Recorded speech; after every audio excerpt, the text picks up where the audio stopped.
After a pretty horrible childhood with no happy memories and endless batterings and put-downs, I was left with really horrendous memories and a pretty bad case of anger and hatred towards people.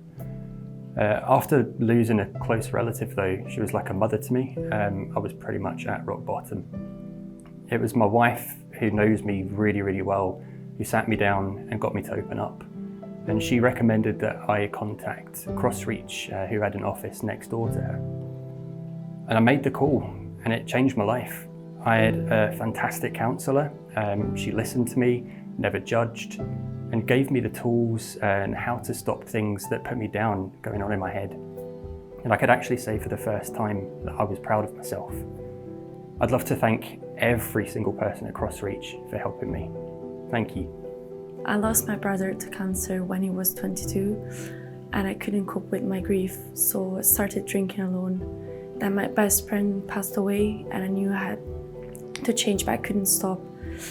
After my relationship broke down due to my drinking, things got worse. I was partying more and would take anything that was offered to me. So I didn't have to feel the hurt and face the reality that my life was spiraling out of control. And my mom and dad tried everything to keep me sober, and I kept going back to drinking until one day my care manager came and removed my kids into care. She took them to my mom's, and I knew I had hit rock bottom. I was in and out of hospitals, I was self-harming, and my mental health was at breaking point. I begged for help. I was so scared, but looking back, it was the best decision I've ever made. My kids are now back in my full care.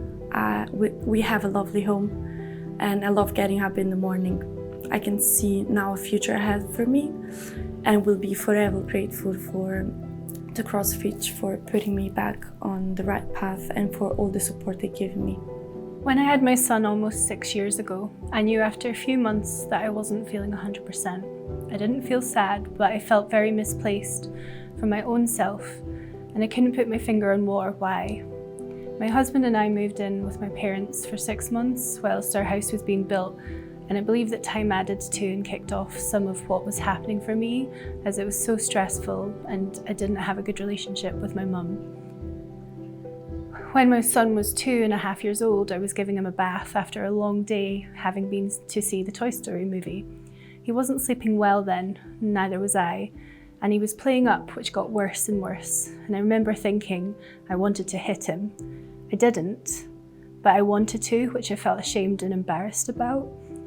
As my husband was out with friends, I sat with my own thoughts, telling myself over and over I wasn't a good mum and he'd be better off if I just killed myself.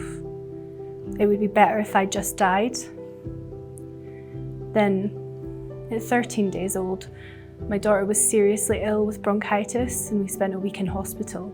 I barely slept as I was expressing milk for her, and there were a lot of interruptions.